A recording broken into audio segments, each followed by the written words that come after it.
Então, muito boa tarde a todos. Muito obrigado por terem vindo. Em primeiro lugar, queria agradecer ao João Pinharanda por ter aceito vir aqui falar connosco. É a quarta sessão deste conjunto de conferências para este ano e, como sabem, tudo pessoas que estão ligadas a este grande tema da curadoria, ou pelo menos que assim se chama agora, mas que tem que ver com o cuidado e o gosto e o interesse e a experiência de apresentar arte e de apresentar artistas ou de estudar arte ou mesmo história de arte. E o João tem tido um papel relevante no nosso panorama nacional. Quando foram convidados os vários conferencistas, pedi que apresentassem 3 casos de trabalho que tenham especialmente interessado. E o João apresentou este que está aqui neste papel de divulgação, 5 artistas portugueses contemporâneos, apresentada no Festival de Cinema da Figueira da Foz em 85, com Alexandre Mel. Os prémios AICA 30 anos no Museu do Chiado em 2011 e uma iniciativa chamada Lusoscopie em Paris em 2015 a 2018. O João, neste momento, depois de funções que assumiu na EDP, etc., está neste momento em Paris e é nosso adido cultural em Paris e tem desempenhado todo um papel na divulgação da arte portuguesa, enfim. Portanto, parecia, e uma vez em conversa, disse-me assim: olha, Manuel, estou a começar a aprender a fazer exposições sem dinheiro e eu achei que era muito interessante ter alguém que nos explicasse como é que é possível fazer exposições sem dinheiro. Obrigado, João. Não, eu é que agradeço. Evidentemente que se me convidaram, eu tinha que vir. Esses 3 casos, tirando o primeiro e o último,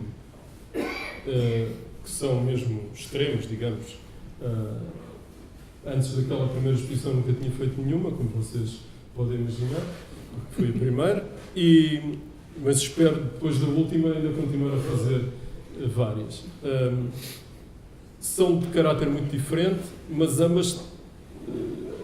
A primeira já foi sem dinheiro também, porque não nos pagaram nada. E eu pensei trazer um CV, mas corri o risco de não me perder e, portanto, vai sem trazer um CV. Também era muito aborrecido se eu tivesse aqui a fazer uma coisa cronológica. Depois pensei se iria fazer temática, mas isso obrigava-me a uma organização que também podia parecer um bocadinho restritivo. Portanto, atiramos para esta primeira exposição. Está aqui um dos protagonistas desta exposição, que é o Alexandre Mel, e isso correspondeu a uma fase da nossa vida juvenil e de trabalho que foi interessante e que correspondeu a um momento de fusão de textos e de ideias e de trabalho que as pessoas não percebem muito bem como é que fazia. Há bocado o Alexandre estava-me a dizer que alguém perguntava como é que vocês escreviam os mesmos textos, o mesmo texto, como é que dividiam as coisas. Eu não me lembro muito bem como é que isso é, às vezes discutimos se esta frase é minha ou é dele, bom, mas isso é um outro assunto. Esta exposição surgiu a partir de um convite de uma pessoa que infelizmente já não está entre nós, que foi a Maria Nobre Franco, que, conhecendo-nos das nossas visitas às galerias e à galeria dela, a Valentim de Carvalho, achou que era engraçado nós podemos fazer uma exposição na Figueira de Foz, no âmbito de um festival que, vocês sabem, era importantíssimo. E lá fomos nós e lá fizemos uma exposição. Essa exposição, eu não trouxe o papelinho que talvez, que tenho de certeza, e talvez até esteja ainda bem arrumado no início da estante, foi a primeira coisa que lá está, mas cheguei muito cansado ontem e à noite, muito tarde, e hoje de manhã, francamente, não me lembrei que tinha que ir para o dentista, que também é uma coisa que tem o seu lado performativo. E estava preocupado com isso. Mas o Alexandre encontrei-o agora e disse que teve exatamente a mesma ideia. Acho que ele não foi ao dentista, mas também se esqueceu. Portanto, não foi assim que nós fizemos a exposição. Lembrámos, escolhemos 5 artistas, 5 artistas contemporâneos portugueses. Reparem no centralismo da palavra portugueses, porque eles eram todos de Lisboa, e que eram artistas muito coloridos. A praia poderia dar essa tendência e atenção, e foi, não é por ordem nenhuma especial, a Ana Vidigal, o Xana, a Alda Nobre, a Madalena Coelho e o Pedro Casqueiro. E foi assim que nós começamos a nossa vida artística, não a escrita, mas a de comissariado, percebendo pela primeira vez, não percebendo como é que se pregava um prego na parede, mas dizendo às pessoas para pôr os pregos nas paredes, neste sítio, vendo como é que esta imagem ia bem com aquela, como é que esta escultura se articulava com a outra, etc, etc. A exposição ficou muito bonita, tenho a impressão. Há uns slides mais ou menos desaparecidos, mas talvez se possam encontrar também um dia, e que documentam essa montagem, e eram slides bem divertidos. Isto tudo para vos dizer que, a partir daí, nós escrevíamos simultaneamente no JL ou no Expresso, no caso do Alexandre, e quase imediatamente, isso é uma característica muito portuguesa, não acontece talvez em mais lado nenhum, mas não deixa de acontecer e tem os seus perigos, simultaneamente escrevíamos e fazíamos exposições. Portanto, não há em Portugal uma separação muito nítida entre o jornalista crítico que escreve e o que faz as exposições e que escreve também, como há em alguns países em que se pode viver daquilo que se escreve nos jornais, ou se tem uma separação disciplinar mais definida do que em Portugal. De qualquer maneira, tem muitas vantagens, ou para mim teve algumas vantagens, que é precisamente poder estar em vários palcos ao mesmo tempo e conseguir perceber como é que as coisas funcionam de uns lados para os outros. Depois o Manel falou aqui aquilo que agora se chama curadoria. Na altura não se usava o termo latino ou anglo-saxão, já não sei, parece que é latino de origem, mas usava-se comissariado, comissário, que também incómodo por razões históricas e também atuais ainda, não é? Porque lembra, há vários tipos de comissários e parece que todos não são muito agradáveis, não é? Mas nós começámos a fazer sem saber o que é que estávamos a fazer, basicamente. Não sei se o Alexandre é mais estruturado teoricamente do que eu, mas se ele principalmente começámos a fazer porque era uma grande alegria fazer aquilo e dava imenso prazer. E também por vaidade, evidentemente, porque não fazíamos nada. Esses 5 artistas contemporâneos, alguns tiveram carreiras diferentes, alguns seguimos de muito perto, outros não seguimos porque também desapareceram um bocadinho do panorama artístico, mas eu acho que, apesar de terem desaparecido, fundamentalmente a Alda Nobre e a Madalena Coelho são casos muito singulares, continuam a trabalhar, pelo menos da Alda tenho tido algumas notícias.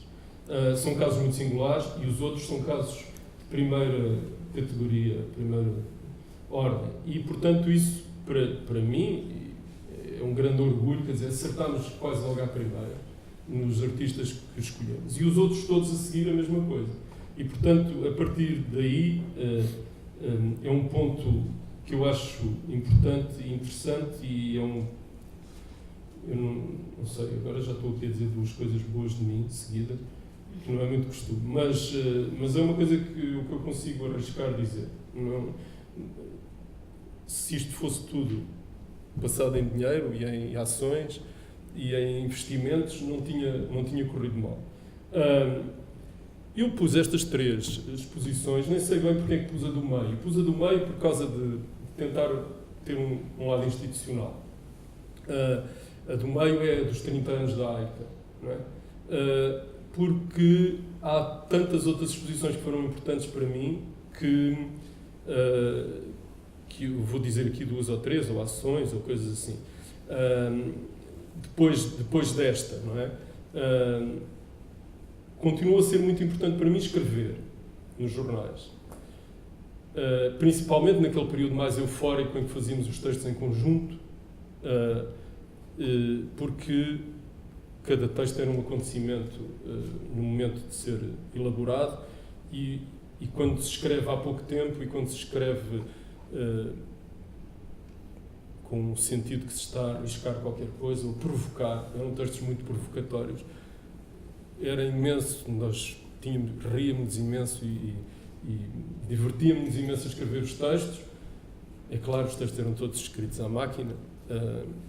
A letra do Alexandre Melo é quase escrever à máquina, pelo menos era naquela altura. E depois, vocês às vezes eram todos recortados e as frases eram, no fundo, era uma espécie de cut-up automático. Né? Um cut-up, porque nós depois, esta frase não fica bem aqui, põe ali e tal. Portanto, havia ali um jogo literário. Essas coisas existem todas, ou pelo menos eu tenho alguns sacos com isso, e onde ser um dia passado uma glória qualquer, quando um dia alguém resolveu fazer um doutoramento sobre nós, não? Sobre aquele tempo, pelo menos. E a maneira, e o prazer de os vermos publicados a seguir, não é?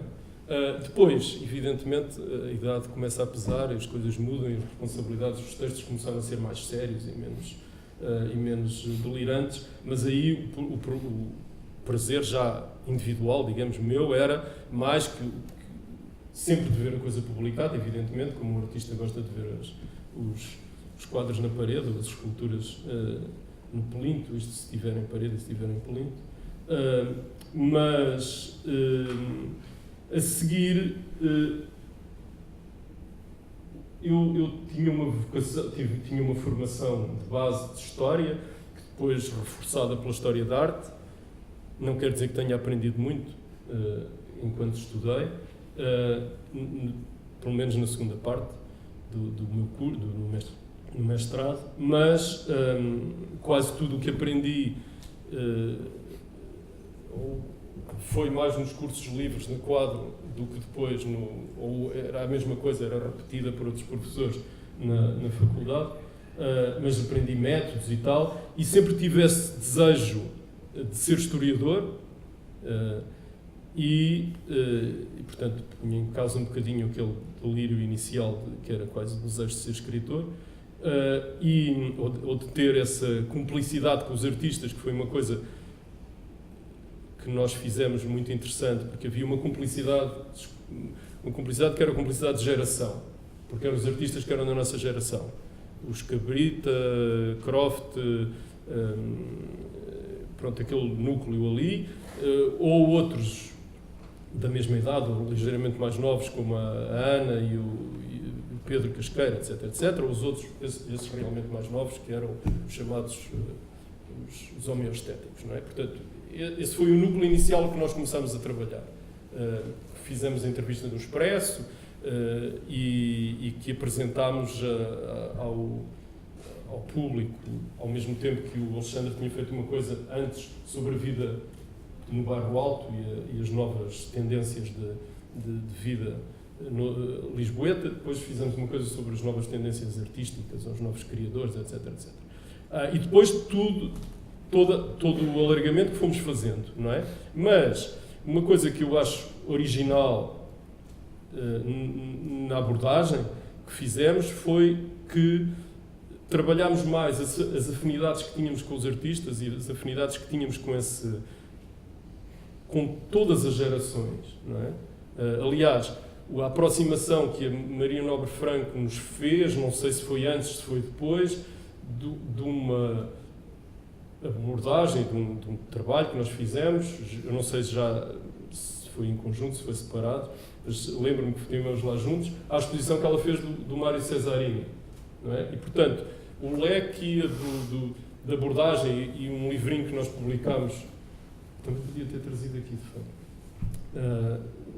Arte Contemporânea Portuguesa, ia do António da Costa até aos artistas da nossa geração. Estou a ver aqui dois, o Manuel Rosa e a Hilda estão ali, bem, há vários. Eu não vejo muito bem ao longe, mas vi-os entrar e estavam lá nesse livro, e depois dedicámos até também uma coisa específica à Hilda. E isso, digamos, nós fizemos uma ruptura de geração com quem escrevia antes de nós, durante um tempo, mas não fizemos uma ruptura com quem produzia antes de nós coisas de que nós gostávamos e achávamos que estávamos no sentido de trabalho e de interesse e de sensibilidade que era a nossa. E daí estava o caso do António da Costa, por exemplo, porque era o mais antigo de todos citado nesse livro. Onde também estava o Sena, o Ângelo, etc. Eu estava-vos a dizer que tinha essa vocação de gostar de ser historiador e de fazer história e investigação. Não tive muito tempo para fazer isso, porque dava aulas, escrevia para o jornal, dispersava muito e nunca tive um lugar institucional numa faculdade para fazer investigação, para ser professor universitário. Eu tive muito mais tarde e ligado à arquitetura, e portanto e como professor convidado, não estava em estrutura nenhuma que me permitisse fazer investigação ou tornar-me investigador, não é? Mas houve um momento em que fiz isso de uma maneira muito intensa, e que foi a primeira grande exposição que eu fiz numa instituição, que foi a exposição do Areal, não é? Foi em 89, chamou-se Primeira Retrospectiva de António Areal, e chamou-se Primeira Retrospectiva porque eu tinha a noção de que tinha limites. Os limites eram documentais. Eu não sei qual foi o avo que desapareceu disto tudo, mas metade do espólio não tive acesso a ele. O que tinha ficado com a última das suas viúvas oficiais, que acho que ainda o tem, e que não sei, alguém deveria tentar apanhá-lo. Da outra metade havia duas irmãs que me cederam o espólio, e uma terceira que estava em Moçambique que disse que não deixava ver. E, portanto, depois havia a Gulbenkian, que tem 100 e tal obras, ou 200 obras, dadas pelos pais. Portanto, neste contexto todo, foi uma primeira retrospectiva, porque terá que haver outra para esclarecer mais as coisas. Portanto, essa exposição também foi muito importante foi em Serralves, e depois foi na Fundação Gulbenkian, aqui no CAM, com o arquiteto Sommer, ainda evidentemente. E há umas outras exposições do mesmo género, digamos, vastas exposições em torno de espólios de artistas, que também é uma coisa que me agrada muito fazer. É claro, fiz duas que me deram um prazer muito especial. Uma do Jorge Pinheiro, em 96, que me revelou, não a obra dele, mas revelou-me uma parte da obra dele que eu desconhecia, e principalmente um amigo e uma pessoa de quem fiquei muito próximo, e a exposição do Manuel Botelho na Gulbenkian, mas apesar de tudo eram coisas mais ou menos, havia coisas de gaveta, coisas esquecidas, mas eram coisas mais ou menos próximas, principalmente as do Manuel Botelho e conhecidas. Mas depois houve uma outra, já muito mais recente, já feita na EDP, quando eu, depois posso-vos contar isso, não sei se isso é interessante, que foi a do Manuel Batista, que permitiu fazer uma coisa muitíssimo interessante, e que eu acho que pode ser posta em causa, é problemática, não sei bem o que é que pensa às vezes do assunto, mas depois disso já aconteceu, depois disso e antes, não é?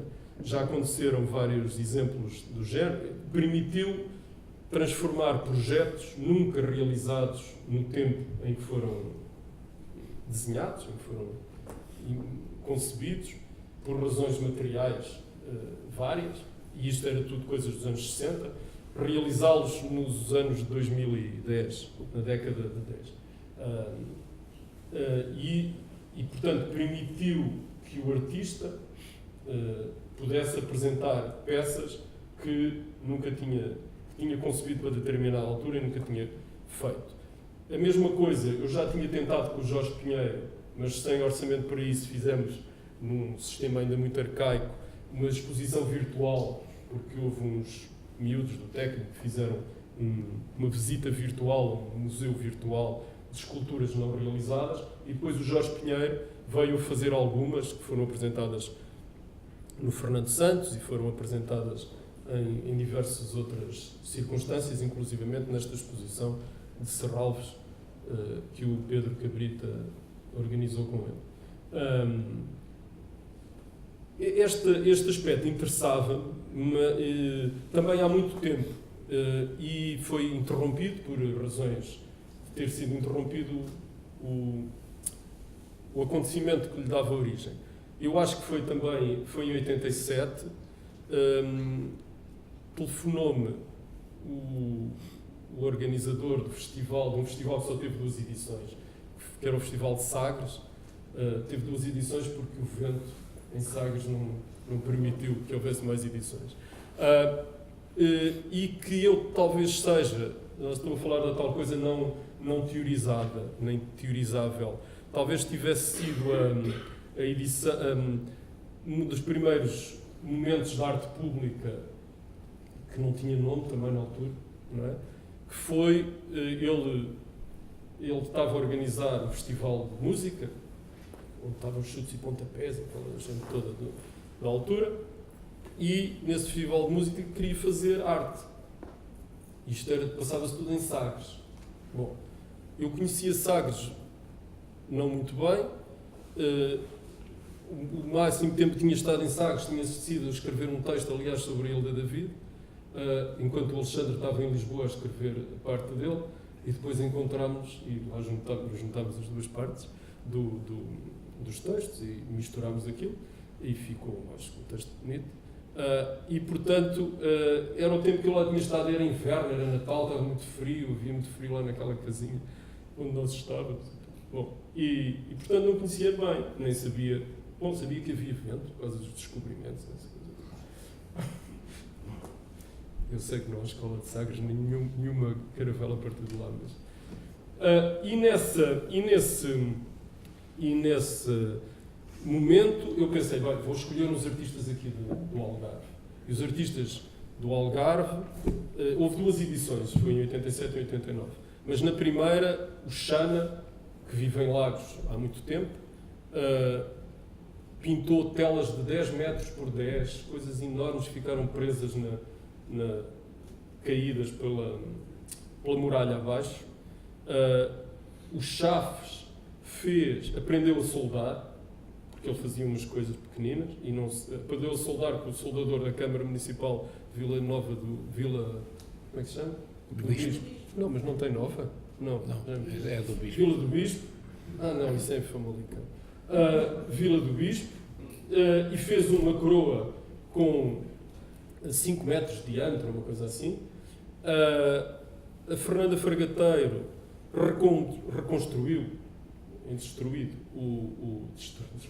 desconstruiu uma muralha que lá estava e que eu imaginava que era uma muralha verdadeira, pré-filipina, que depois vinha a saber na altura que tinha sido construída em 1960 pelo SENI, Secretaria de Estado de Informação e Turismo, talvez se chamasse na altura, para as comemorações henriquinas, porque era ali mais ou menos que achavam que estava a muralha do tempo do Dom Henrique, mas era toda falsa, tinha sido toda feita em 1959 para 60, e ela fez uma espécie de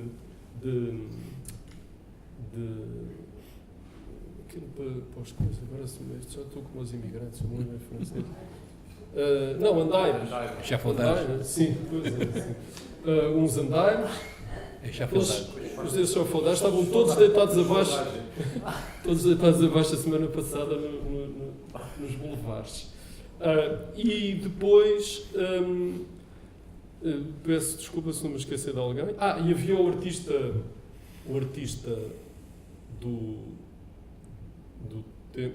era o Xana eu tinha a impressão que faltava. Não, o Bravo mas é na edição seguinte. E sim, pois não, mas eu já estava a juntar os dois, também não vale a pena estar com tantos pormenores. Nessa altura, em 89, eu fui ter com o Bravo e disse: não, Bravo, não queres fazer aqui uma coisa assim e tal, tal? E ele tinha um projeto dos anos 70 que nunca tinha conseguido fazer. E fez, está bastante documentado, o Luís Campos tirou muitas fotografias a esse projeto. É um retângulo preto, pintado de preto em ferro, pintado de preto como se fosse um desenho dele, não é? Pintado de preto e depois de amarelo, e com uma grelha, mas grelha de obra também, de cimento, de fazer cimento e tal, armada. Assim. Bom, e aquilo ficou lá, era lindo, tinha 5 metros de comprimento e 2 de altura, ou 1,5 de altura, sim, era talvez assim. E muito comprido, e no ano seguinte, eu pensava eu que haveria, na edição seguinte, desculpa, aquilo era 2 em 2 anos, pensava eu que havia, edição seguinte, tinha falado ao Berto para fazer uma daqueles carrinhos que ele tem, em que as luzes se tornam sólidas e vêm uns cones de luz. Bom, pronto, infelizmente isso não pôde acontecer. Mas isso era só para vos fazer a ligação com o fascínio que eu tenho com as coisas que não foram construídas. O Jorge Martins... ele não está com o chapéu, eu não estava a reconhecer. O Jorge Martins também perdeu algumas coisas na sua vida, em mudanças de ateliês e tal, e também fez, ou refez, ou voltou a pensar em fazer alguns desses seus objetos escultóricos, pelo menos. Portanto, isso é uma coisa que me interessa e que me ocupou, mas também me interessa a discussão se faz sentido fazer isso ou não faz. Por exemplo, as coisas do Manuel Batista tinham sido pensadas, as de plexiglass, para serem cortadas manualmente ou a quente, como foram as de Lourdes, por exemplo, as que foram feitas na altura. Agora isso não fazia sentido nenhum, foram cortadas a laser. E há qualquer coisa que muda entre poderem ser cortadas manualmente ou serem cortadas a laser. E a própria mudança de técnica tem importância nesta discussão, não é? Enfim. Depois, isto é para quê? Para dizer as coisas importantes que me aconteceram na vida, não é? E a tua opinião sobre elas? É a minha opinião sobre elas. Agora, mais institucionalmente, uma outra coisa importante que aconteceu no meio disto tudo foi o comissariado do Arco 98, quando Portugal foi convidado para as galerias de Portugal, país convidado do Arco em 98. Eu, nessa altura, não lidei muito com o Estado português, acho que lidei com as galerias e com a estrutura do Arco, que funcionava muito bem. Era a Rosina que ainda lá estava, pronto, aquilo é uma máquina imensa. Tivemos um lugar muito interessante. Correu bem, pronto, é preciso gerir aquelas coisas todas que a gente sabe, somos todos do meio, egos e metros quadrados, e levas este, leva aquele, os que querem ir, os que não querem, os que não vão, mas isso eram mais as galerias que tinham que resolver esse problema. E eu lembro-me que depois houve 2 exposições paralelas, uma no canal Isabel II, naquele depósito de água, que também foi interessante, já com projetos pedidos, e o Arco funcionou... Bom, o Arco para a nossa geração e para a geração de artistas que saiu nos anos 80, também foi muito importante como houve qualquer coisa que nós pensámos nos anos 80, era que finalmente Portugal ia atingir um lugar que merecia, que merece, no concerto das nações produtoras de arte, não é? E isso passou por umas coisas, uns textos que nós escrevemos numa coisa chamada La Luna de Madrid, e outros locais de altíssima importância documental, sobre eixos, salvo seja, mas eixos atlânticos e eixos... Claro que havia um eixo que puxava para a Corunha, e havia um eixo que puxava para Roma, e para Barcelona, e para Constantinopla, ou para Istambul. que era o nosso, mais querido pelo Mediterrâneo fora, mas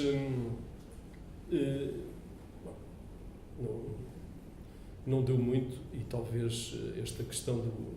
Por isso eu estava a falar do ar, quer dizer, os artistas saíram individualmente, e os artistas que têm uma carreira internacional fizeram-na individualmente. Provavelmente não fizeram através das galerias, quase de certeza, mas eu não quero ofender ninguém. De certeza não o fizeram por causa do apoio do Estado. Isso, como eu agora sou funcionário público, posso estar a me ofender a mim próprio, que não é grave.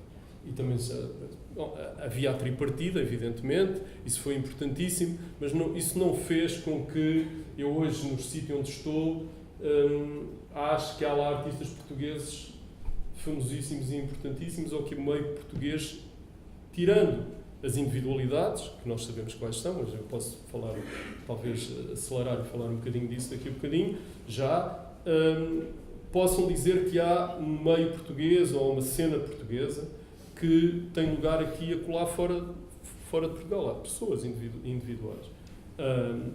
Isso por um lado. Por outro lado,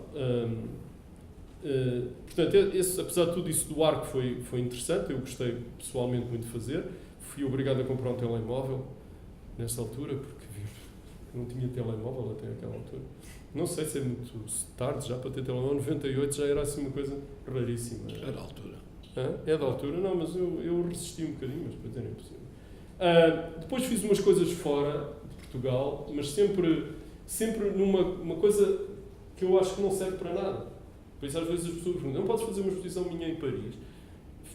Eu não tenho espaço. Já falaremos disso. Venderam o espaço. Mas o Camões nunca teve muito dinheiro, agora também não há espaço. Mas eu não sei se serve para muito, porque houve umas exposições que eu fiz no Brasil, no México, em Moscou. Deve ter sido noutro sítio qualquer. Bom, estas oficiais de Madrid, as fora do arco, tal do canal Isabel II, e outros, mas Espanha é um caso diferente, como sabemos, porque não é sobre Espanha que eu digo que os artistas portugueses não têm presença internacional.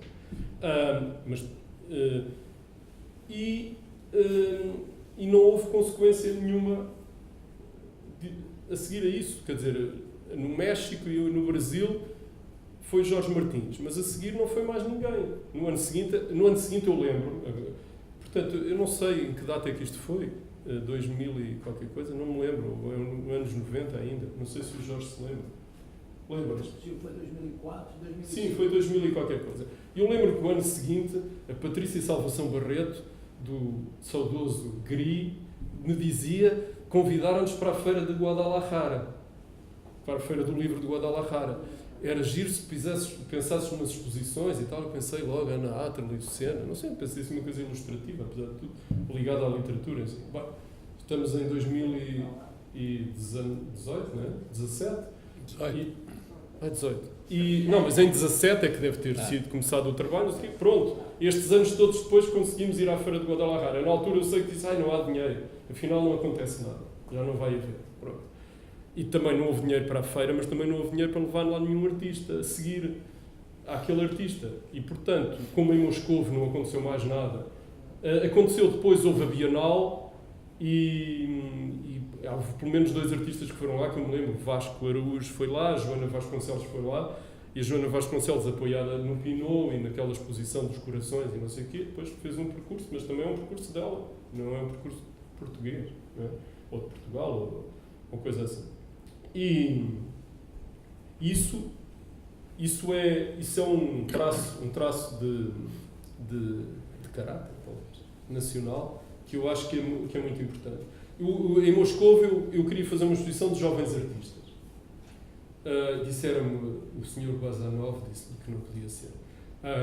Isso também me deu uma medida, Moscou mais do que o México, se bem que o México já me tivesse dito, e o Brasil, mas no Brasil estávamos todos entre amigos, não houve assim coisas oficiais. Não é? No México já foi mais oficial, foi lá a Ministra dos Negócios Estrangeiros, inaugurar e tal, foi uma coisa mais pomposa. Mas no Moscovo eu encontrei-me aqui com o Sr. Bazanov, que acho que ainda lá está, porque eles ficam lá muito tempo, e E a diretora do Pushkin, acho que ainda é diretora desde o tempo do Gorbachev. Não, perdão, do Brezhnev. É data do tempo do Brezhnev, mas a senhora acho que ainda lá está. Pelo menos disseram-me no outro dia que era a mesma. E este senhor, que era diretor do New Center for Contemporary Art, muito importante, e presidente do sindicato ou da Ordem dos Arquitetos de Moscou. Veio uma inauguração de uma exposição que eu estava a fazer na altura no Diário de Notícias, com o Sr. Oliveira, e que era uma exposição da coleção do Berardo. Estávamos naquela discussão muito intensa da lei da imprensa, em que estavam a acusar o nosso Primeiro-Ministro de querer manipular a imprensa. E naquele tempo ainda era uma coisa, estávamos no princípio de coisa, estava toda a SIC, toda a TVI, Muniz, toda a gente lá estava. Estava o Primeiro-Ministro, estava o Ministro da Cultura, etc. Eu não vou dizer nomes, a gente sabe os nomes das pessoas. E havia uma multidão ali naquela sala cá debaixo do Diário de Notícias e eu fui falar ao engenheiro José Sócrates, fui falar à ministra, fui falar não sei o quê. Havia ali uma grande confusão. Estava comigo a doutora, como é que se chamava? A Simoneta Luz Afonso, que nos apresentou, e está aqui um senhor russo e tal, e apresentou apertou a mão a Sócrates, a este, aquilo, aquilo outro. O senhor estava completamente Bazanov. Não, estava completamente assim. Eu nunca falei. Como é que estava ali o Primeiro-Ministro? E os da televisão? E o diretor do jornal? E não sei o quê? Ele dizia, eu nunca falei senão com o Vice-Ministro da Cultura, na Rússia. E era um tipo que estava no top de uma hierarquia qualquer, que nós não conseguimos atingir. Não é? E, portanto, esta proximidade que nós temos, às vezes é prejudicial, outras vezes é benéfica, às vezes é perigosa. Também dá, mas depois não funciona. Mas nessa exposição em Moscou eu queria fazer artistas jovens e ele disse que não, só queria artistas de top. E então eu fui fazer uma coisa, eu sentia-me um bocado incomodado nunca ter sido convidado para ser comissário da Bienal de Veneza. Já nesta altura, que era 2000 e não sei quando. Também foi pouco tempo depois. E então assim, vou só pôr artistas que foram à Bienal de Veneza. Para já era uma coisa que me afastava. Eu gosto de me afastar um bocado dos problemas. Pronto, ninguém me ia acusar de eu estar a escolher este e não escolher o outro, e nem tinha sido eu que os tinha escolhido, tinham sido uma série de comissários, às vezes que, enfim, não é que não se falem entre eles, porque em Portugal também falamos todos uns com os outros, mesmo que quando não gostamos das pessoas, que é uma característica também simpática nossa, mas que não se dão bem, ou que têm visões completamente diferentes e artistas completamente diferentes. E então, eu vou-vos dizer quem estava na altura, portanto, assim pode-se mais ou menos fazer a data. Estava o Julião Sarmento, tentar fazer por ordem, estava o Julião Sarmento, estava o Jorge Molder, estava o Penalva, estava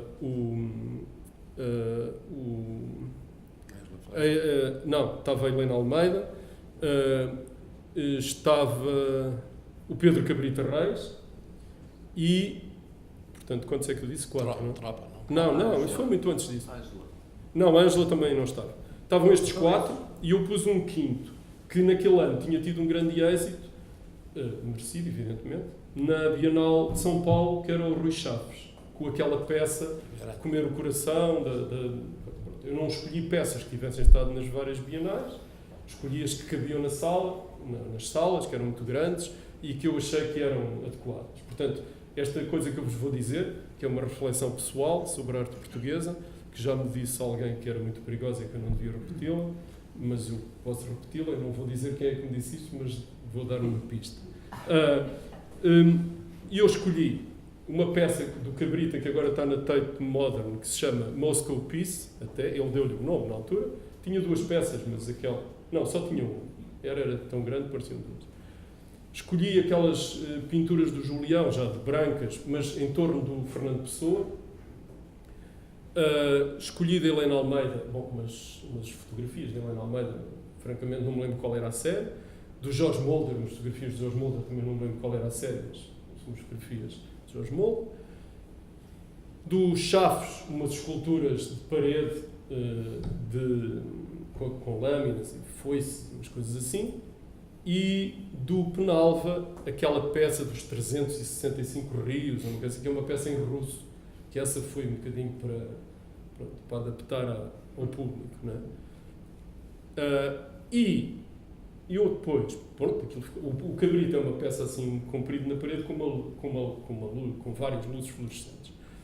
Houve aqui um momento de pânico porque o Julião e o Cabrita mandaram coisas tão grandes que não couberam no avião da Lufthansa que fazia Lisboa-Zurique, Lisboa-Frankfurt e depois Frankfurt-Moscou. Eles mandaram um avião mais pequeno e as peças não chegaram.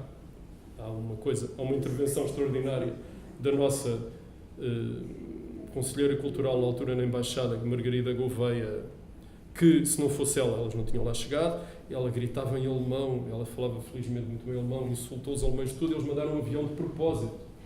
Dizia que era um caso de Estado e não sei o quê. Não sei como é que ela conseguiu aquilo. Mais nenhum português deve ter conseguido uma coisa assim parecida na altura. E eu estava cá em cima a ouvir os russos a fazer uns discursos lindos, em russo, evidentemente, que parecia, pronto, uma coisa tal, e embaixo ainda estavam a perfurar a parede para pôr a peça do Cabrito. E acho que os discursos levam sempre muito tempo, mas o AMA deve ter prolongado ainda um bocadinho mais por causa disso. E eu olhei para aquela exposição toda, assim, bem sei que teve um comissário, que fui eu, que escolhi as peças. Mas eu disse assim, entre estes artistas todos, que são tão diferentes entre eles, há uma espécie de unidade qualquer. Pronto, há aqui uma coisa assim, é tudo a preto e branco, tudo recortado, sobre uns fundos, tudo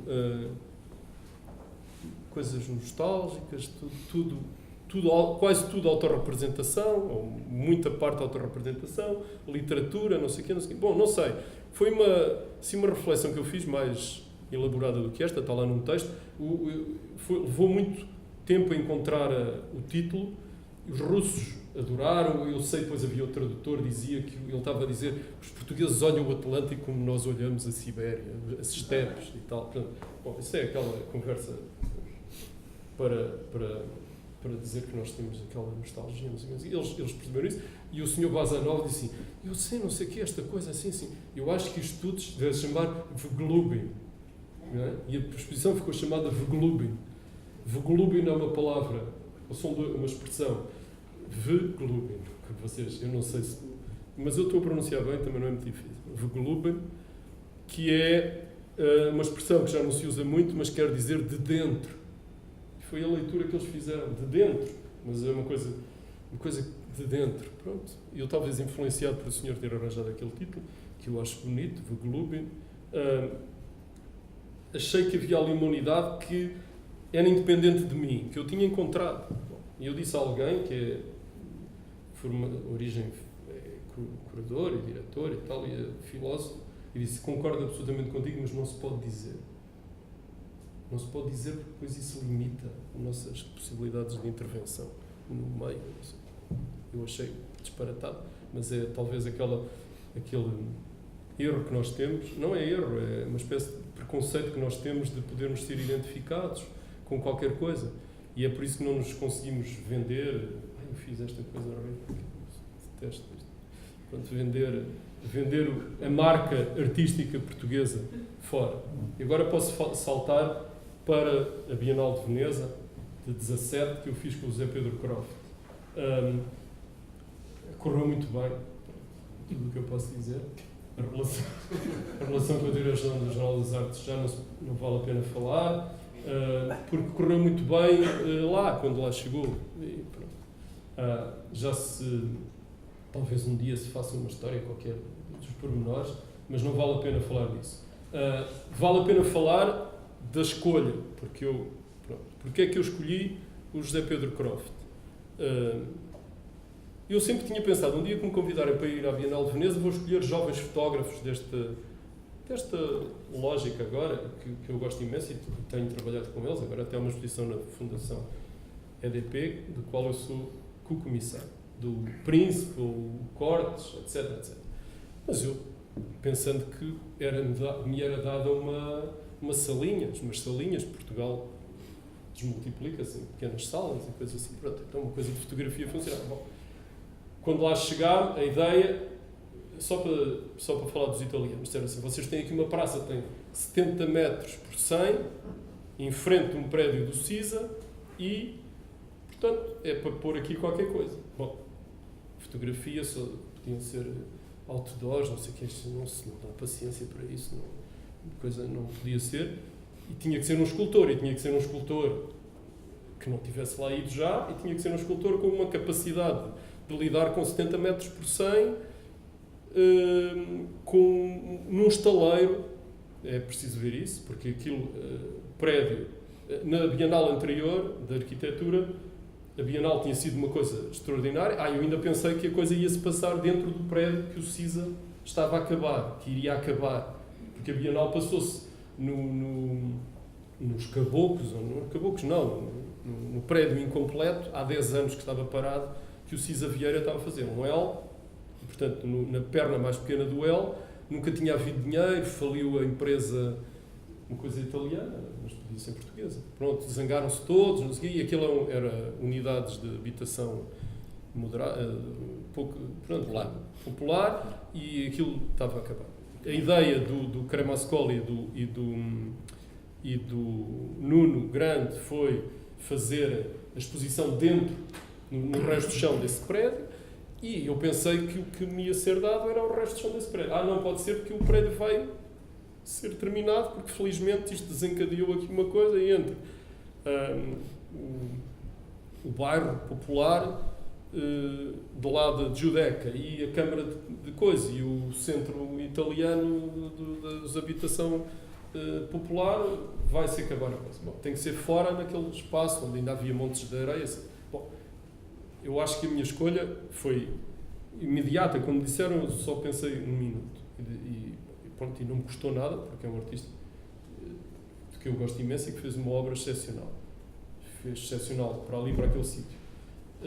É claro que o prédio não foi acabado, as obras nunca desencadearam e o tapume continuou e não havia nada a fazer. Era preciso levar aquilo para outro sítio.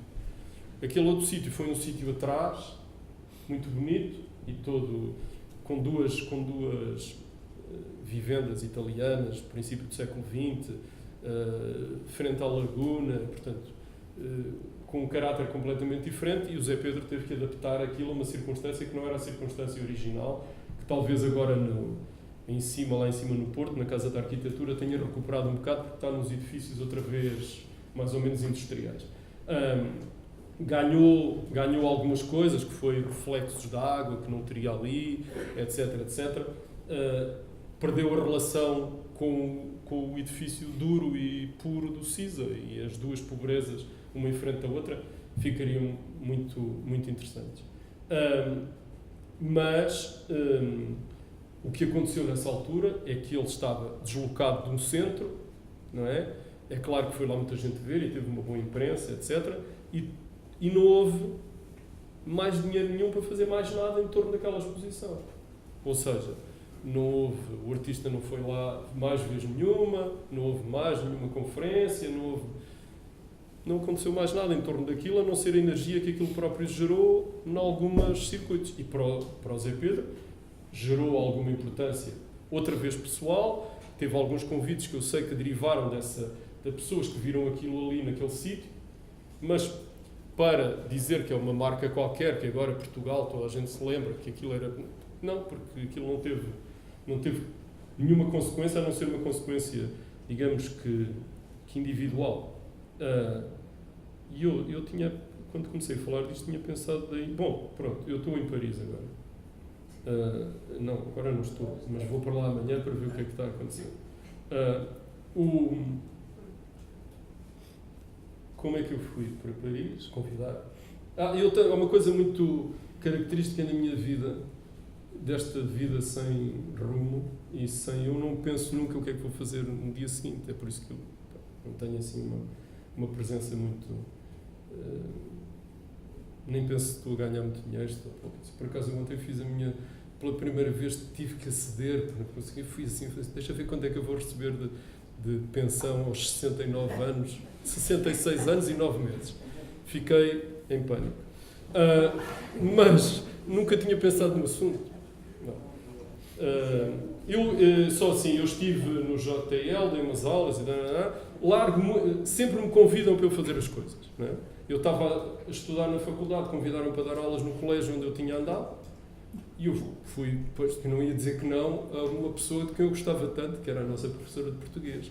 Não ia dizer que não à doutora Maria Alves. Não, com certeza, então eu tenho que dar aulas um dia qualquer. Eu na altura até estava a pensar que ia estudar Inquisição para Évora, mas os processos da Inquisição estava assim como inclinado para isso. Não, vou dar aulas. Depois, o Alexandre disse, queres escrever uma coisa para o Expresso? Que vamos fazer uma coisa, tu estás aí a fazer um mestrado, queres fazer uma coisa para o Expresso? Boa ideia, vou fazer para o Expresso. E fiz. Não, aliás, a primeira coisa que eu fiz para o Expresso, só para ver, ninguém queria ir ao concerto do Ney Matogrosso no Coliseu, em dezembro de 83. E ele também me disse, olha, ninguém quer ir, queres ir? Tenho aqui uns bilhetes. Depois tens que escrever qualquer coisa. E eu fui ao concerto do Ney Matogrosso, o meu primeiro texto publicado num jornal, eu que nunca escrevi nos suplementos literários, meus poemas, felizmente, nunca foram publicados nos suplementos literários do Diário de Lisboa, nem coisa, escrevi uma crítica sobre o Ney Matogrosso. Ainda tenho, bem, devo ter também, assim, mas ainda tenho carinho por esse artista quando penso nessa crítica. E depois, pronto, foi sempre mais ou menos assim. E eu até disse talvez três vezes que eu pedi alguma coisa, que eu pedi alguma coisa a alguém para ir para um sítio, não resultou. E uma vez fui dizer ao Manuel Garcia, vai abrir uma universidade de arquitetura, não sei o quê, tão giros, e não posso ir para lá dar aulas de história de arquitetura, história de arte, uma coisa qualquer. Assim, já temos cá fulano de tal, e assim, pronto, ok. Assim, depois lá me telefonou e disse, olha, ele não pode, porque isto é incompatível agora, se dá no Estado não podes vir, podes vir. Pronto, fui como suplente dessa história. Depois disseram-me o Vicente Jorge Silva veio, através da Teresa Coelho e tal, dizia, olha, não queres ir para o Público, é um jornal que assim, tá bem, eu não percebo nada dos jornais, mas fui para o Público. E tal. Também me tentam desalojar muitas vezes, andaram a tentar despedir-me durante anos do Público. Quando começou a dizer que aquilo era chique demais ter um crítico de arte, um crítico de jazz, um crítico de teatro, e começaram a tentar despedir as pessoas. Até havia uma indemnização que eu não aceitei, depois quando eu saí já não havia indemnização, porque tinha passado o tempo. Bom, depois convidaram-me um colega meu do Público, um tipo que eu gostava imenso, infelizmente já morreu imensa gente daquela secção de cultura.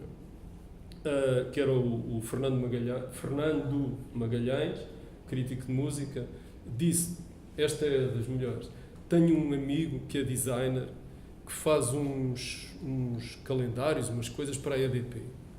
E o tipo da comunicação da EDP, engenheiro Borges da Fonseca, prestemos-lhe aqui a homenagem, ainda não morreu, acho que lá alguém quer, não, mas há uma pessoa muito importante que eu vou falar que morreu, quer fazer um livro para o Natal e tal, mas não conhece ninguém. E perguntou-me lá no jornal se havia alguém, a única pessoa que eu conheço da arte. Ele era um tipo muito culto, mas até era de filosofia e tal. Havia muitos filósofos lá na secção de cultura do Público. A única pessoa que eu conheço és tu, queres tu fazer? Eu disse, está bem. Fui lá falar com o engenheiro Borges da Fonseca, ali à Avenida José Malhoa. E lá ele disse, e tal, é uma coisa para o Natal. Eu disse, para o Natal? Mas não é um livro, não vou escrever um livro de Natal. Não, escrevi um livro chamado, não é Iluminações, mas um livro, Iluminações já havia, o título já estava gasto. E eu também não é Que Luz, mas é assim uma coisa qualquer. E eu escrevi uma coisa que, aliás, começava com eu não sabia, soube durante a investigação, porque eu fiz alguma investigação, o farol Breton, do Amadeu. Naquela altura os faróis não eram elétricos, evidentemente, eu não sabia. Era uma coisa com uma chama, e depois tinha uns espelhos, como todos têm. Bom, não interessa. E fui por ali fora. Foi uma altura, por acaso, muito importante. Foi quando eu percebi que tem uma coisa a ver com o senhor também que está aqui, que é o Jorge, outra vez. Foi quando eu percebi que o Botelho nunca tinha pintado uma luz elétrica direta nas suas vistas de Lisboa, nas suas paisagens, mesmo as noturnas de Lisboa. Há luz, mas aparece atrás de assim, umas coisas. Não há nenhum candeeiro. E que as coisas, acho eu, do Jorge, começam a ter os neons e essa coisa toda, e é quando os portugueses saem de Portugal, quando os artistas saem de Portugal nos anos 60, de repente confrontam-se. E as coisas que o Botelho tem, de todos os neons e aquela coisa toda, quando ele esteve em Nova Iorque a preparar a exposição em 36 ou 39? 39, não é? Quando esteve lá. Portanto, eu pus umas coisas do Jorge, os neons, e pus as coisas do Botelho de Nova Iorque, e por aí fora, e foi andando, e pronto. E fiz esse livro de Natal, que era muito pouco de Natal, mas pronto, lá tinha uma estampa, assim, uma imagem por página, não sei o quê. E ele disse-me, olha, o presidente da EDP, este senhor é que já morreu, o Mário Cristina de Sousa, o doutor Mário Cristina de Sousa, quer falar contigo, e não sei o quê. Mas eu deixei passar, não liguei nenhuma. No ano seguinte disse, quero fazer outro livro. Não é? E eu fiz outro livro de Natal. Mais coisa. Este tem um título muito feio, porque se chama-se Corpos, parece porcos, mas às vezes são. E era uma coisa sobre performance, uma coisa assim, mas o livro também acho que é interessante, como investigação, mas também tinha que ter aquele arzinho de Natal. E finalmente, depois do senhor insistir muito, eu lá fui almoçar com o senhor Mário Cristina de Sousa e disse, eu tenho aqui uma coisa, quando era jovem, trabalhei, como é que se chamava aquela coleção muito importante? Não é Mobil, aquela empresa de combustíveis portuguesa. Sacor? Não, mas tinha uma coleção, Não, é uma coisa mais do Estado. Eu sei que eu vi essa exposição na Galeria Almada Negreiros, da SEC, ao lado ali da coisa. E é uma empresa qualquer que tinha uma boa coleção, tinha uns Vianas, Almadas, etc. E ele disse, eu quando era jovem quadro desta coisa, dessa empresa, vi essa coleção e achei um dia que se tivesse um lugar de poder, queria fazer uma coleção de arte. Não percebo nada de arte, tenho agora até lá umas decoradoras brasileiras a decorarem uma casa, que é ali na Quinta de São Lourenço, imagino. A decorarem uma casa, eu acho que aquilo não tem grande interesse, um dia há de lá ir, mas nunca lá fui. E tal, mas pronto, disseram que você percebe disto, é tudo assim. Portugal funciona mais ou menos assim. Felizmente era eu que sou uma pessoa qualificada, mas imagino. E foi assim, eu disse, e queria fazer um prémio de pintura. Eu disse, eu gosto muito de pintura. Naquela altura não se usava nada de pintura, agora felizmente eu gosto muito de pintura, mas acha. E o que é que acha se fizermos um prémio de pintura, um prémio de desenho, um prémio de novos artistas e um prémio de consagração? E o senhor disse a tudo que sim. E portanto fizemos 4 prémios e durante 3 edições, ou coisa assim, houve 4 prémios na coisa. E se eles reduziram para 2, foi porque eu disse que já não conseguia arranjar mais pintores que mantivessem o nível e desenho, pelo contrário, foi pena ter acabado o prémio de desenho, mas a conjuntura, o senhor teve lá, o senhor deu-me imenso dinheiro para fazer compras, e as melhores, não digo as melhores, mas das melhores coisas que há na Fundação EDP, na coleção, hoje em dia, foram todas compradas com aquela primeira tranche. Infelizmente, as vicissitudes da política são as que são. O ministro Pina Moura teve que abandonar a dupla pasta que tinha da Economia e das Finanças, e este senhor teve a triste ideia de aceitar assumir a pasta da Economia. E foi para Ministro da Economia. Durou muito pouco tempo e depois foi para a Caixa Geral de Depósitos, não sei o que, e desapareceu. E a EDP ficou entregue durante muitos anos a uma direção que não me despediram porque eu tinha sempre um truque, que era... Não, tinha um truque. Ao princípio não era truque, é porque havia sempre... Nomeava-se o artista, primeiro prémio, Lourdes de Castro. Como o grande prémio é 2 em 2 anos, a exposição só faz 2 anos depois. Portanto, estamos a preparar a exposição da Lourdes de Castro. Segundo prémio, Mário de Cesarini. Foi um prémio muito batalhado no júri, mas foi muito interessante. Mário Cesarini, que era só considerado... Eu próprio desconfiava que não era assim, sabia que não era assim, mas foi um bocado um tiro arriscado. era só um bom poeta e era assim que o meu professor José Augusto de França tinha ensinado. Era um bom poeta e um artista amador, tinha feito assim umas coisas. Feliz. Eu tinha-o conhecido na tal exposição da Maria, nunca tinha ficado muito próximo dele, e naqueles 2004, 2006, ele morreu em 2006, não é?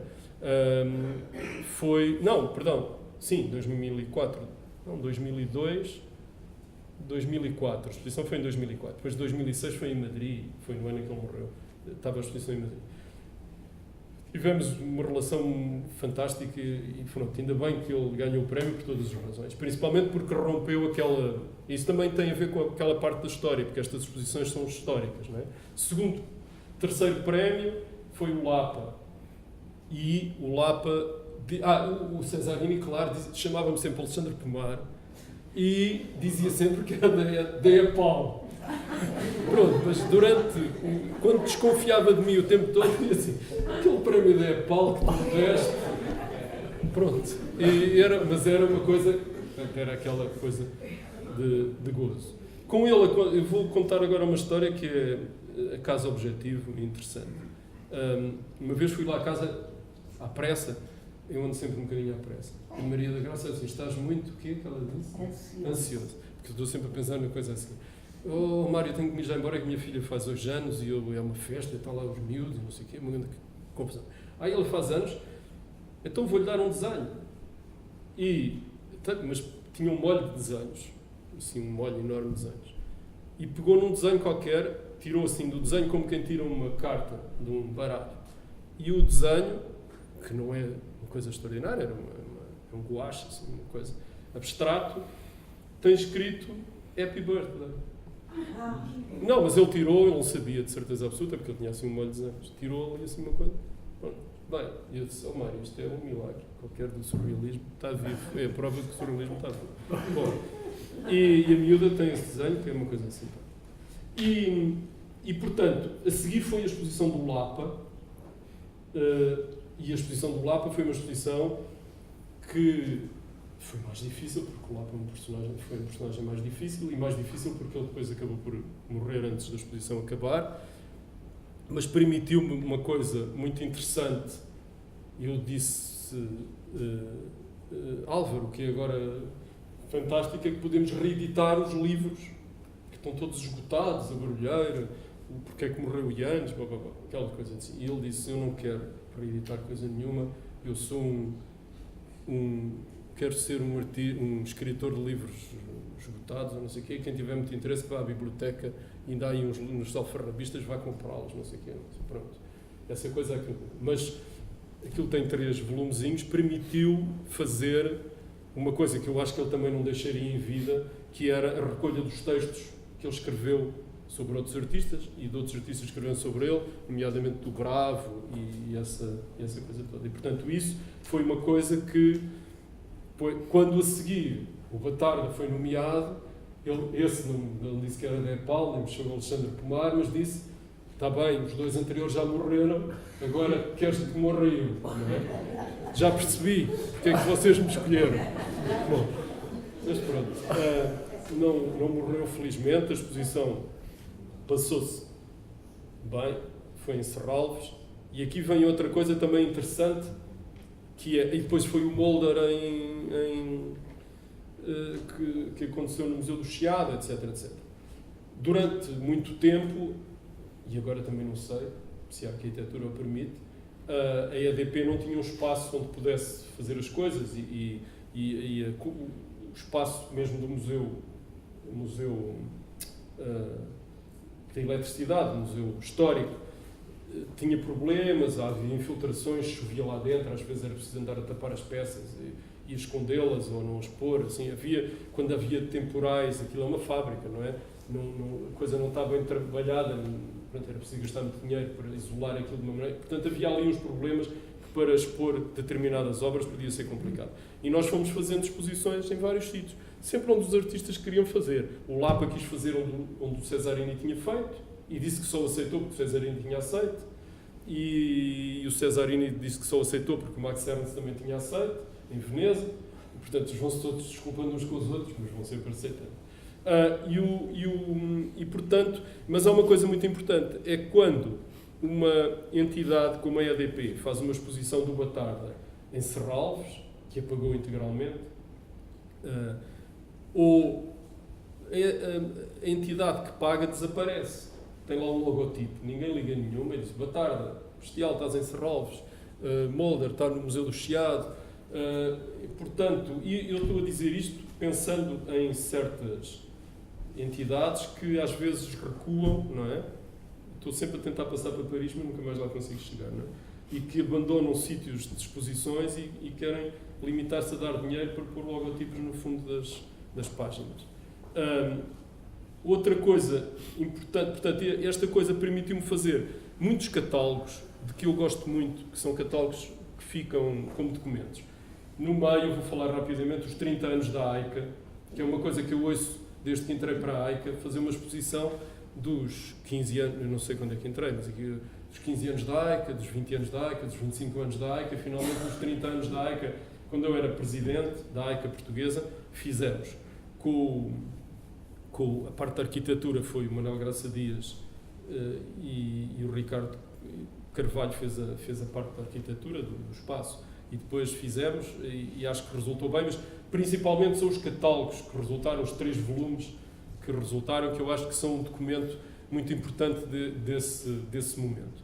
Tem sempre a ver com aquela mania que eu tenho da documentação e de juntar documentação e de fazer centros de documentação, e que tal vem dessa minha ideia de formação de historiador, vem de uma frustração que eu tive no final dos anos 80, de um trabalho que estava a fazer com a Raquel Henriques da Silva e com a Helena de Freitas, de fazer um dicionário da história de Portugal, dicionário da arte contemporânea, onde nós criámos uma cronologia que na altura eu acho que era muito inovadora, hoje toda a gente acha que sim, começava no António Carneiro, em vez de começar no Amadeu, com aquela ruptura, quer dizer, é uma coisa que depois é o ambiente que vai dar o Amadeu, o António Carneiro, Teixeira de Pascoais, não sei o quê, pronto, e depois vinha até onde viesse, não é?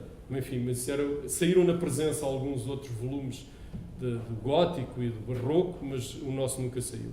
A Raquel tem uma explicação para isso, mas é demasiado pessoal para eu dar aqui.